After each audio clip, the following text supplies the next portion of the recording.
ஆனை கட்டி போரடித்த அப்பன் சுப்பன் காணவில்லை. அன்று முதல் இன்று வரை அக்கரமும் வாழவில்லை.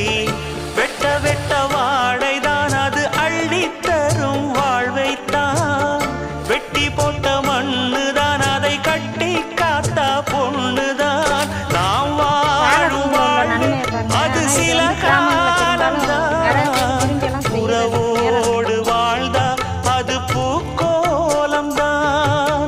கெட்டாலும் பட்டாலும் உன் பேரந்தான். என்னடி ஞான பெண்ணே உண்மை சொல்லடி ஞான பெண்ணே. நடந்தால் 2 அடி இருந்தால் 4 அடி. நடந்தால் 2 அடி இருந்தால்